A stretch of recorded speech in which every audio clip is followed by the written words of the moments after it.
कक्षा 12वीं गणित इकाई 3 अवयव।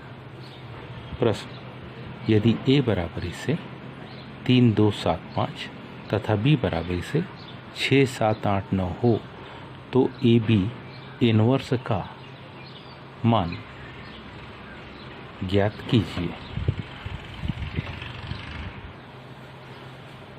तो हमको AB इनवर्स का मान ज्ञात करना है। तो सबसे पहले देखिए, क्योंकि हमारे पास AB इनवर्स का मान ज्ञात करना मतलब A इंटू B किसका, A अवयव को लिखेंगे पहले 3, 2, 7, 5। उसके बाद B अवयव के मान 6, 7, 8, 9 और इन दोनों अवयवों का हमको क्या करना, गुणा। इन दोनों अवयवों का हम गुणा करेंगे। AB बराबरी से गुणनफल देखिए, 3, 2 का 6, 8 से गुणा, 3 का 6 से गुणा, 3 गुणित 6 धन 2 का 8 से गुणा, 3, 2 का 7, 9 से गुणा, 3 का 7 से गुणा धन 2 का 9 से गुणा, फिर 7, 5 का 6, 8 से गुणा, 7 का गुणा 6 से 7 गुणित 6 धन 5 गुणित 7, 5 का गुणा 8 से।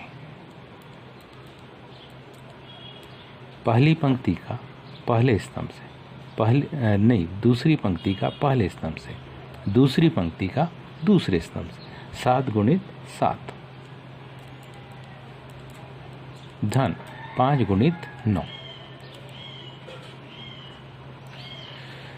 3, 2 पहली पंक्ति 6, 8 पहला स्तंभ, 3, 2, 6, 8, 3, 2 पहली पंक्ति 7, 9 पहली पंक्ति दूसरा स्तंभ, 3, 2, 7, 9, 7, 5 दूसरी पंक्ति, 7, 6 पहला स्तंभ,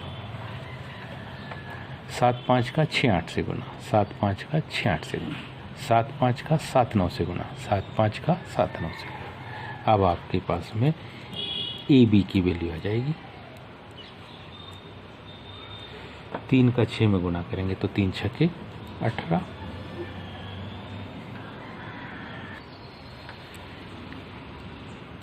8 दूनी 16, 3 7 21, 2 9 18, 7 6 42, 5 8 40, 7 7 49, 5 9 45, 18 का 16 से योग 34, 21 का 18 से योग 39, 42 का 40 से योग 82, 49 का 45 से योग 94। AB इनवर्स को ज्ञात करना। हम में से सब जानते AB इनवर्स को निकालना, इसका अर्थ होता है AB इनवर्स को ज्ञात करना मतलब सबसे पहले हम एडजॉइंट ऑफ AB निकालेंगे और उसमें सारणी K का भाग देंगे। इसको हम लिख रहे हैं कि मान लो ये समीकरण नंबर 1 है। तो सबसे पहले हमने AB का गुणनफल तो प्राप्त कर लिया।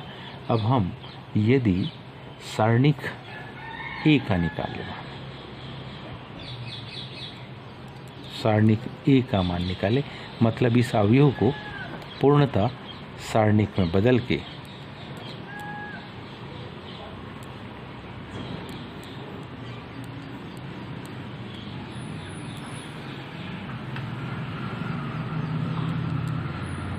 जब हम 34 का 94 में गुणा करते तो हमारे पास मान आता है 3196, क्योंकि गुणनफल अपन ने निकाल चुके। इन दोनों का गुणा 3198। बड़ी संख्या 3198, छोटी 3196, इसलिए उत्तर आएगा ऋण 2। ये हमारे पास किसका मान आ गया? ये हमारे पास आ गया सारणिक ए बराबरी से ऋण 2। समीकरण नंबर कौन सा? दूसरा। अब हम निकालते किसका? Adjoint of A B.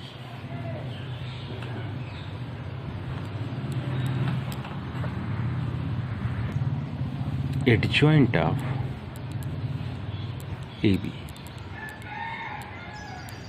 Adjoint of A B का मान निकालना, इसका मतलब सबसे पहले हम वो अवयव होंगे क्या?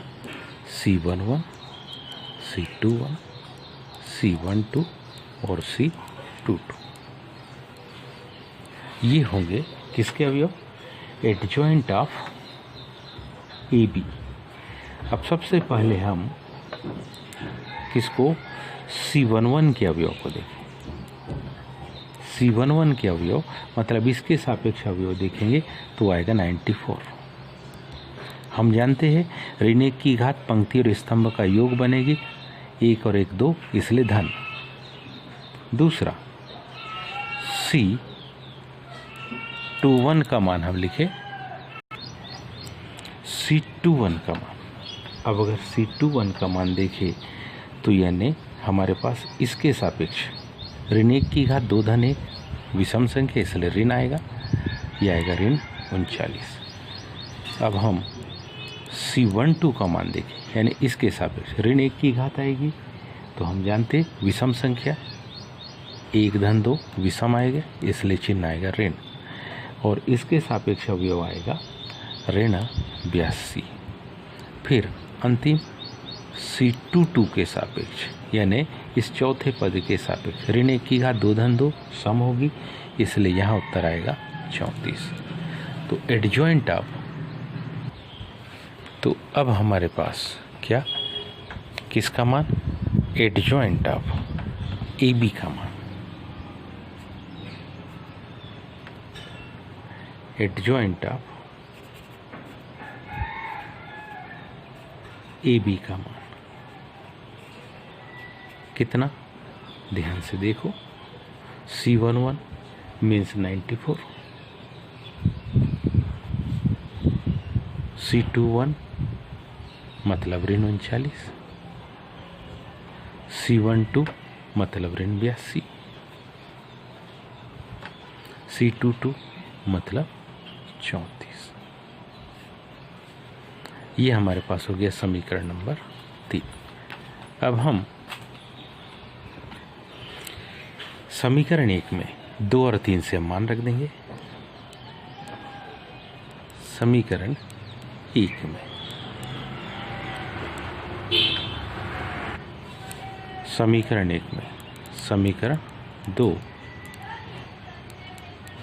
व 3 से क्या करने पर? मान रखने पर।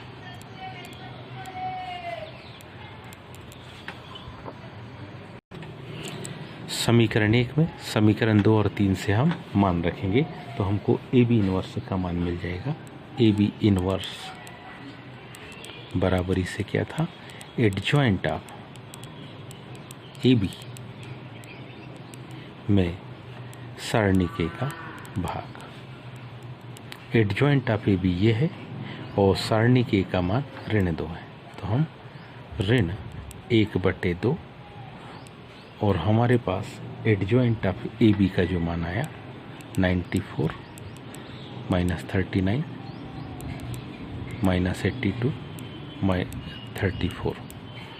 इन सारे पदों में 2 का, इसके सारे पदों में 2 का भाग देंगे, साथ ही साथ ऋण भी है, तो 94 में अगर हम 2 का भाग देंगे और ऋण 2 का भाग देंगे तो 47 बार जाएगा और ये होगा ऋण 47।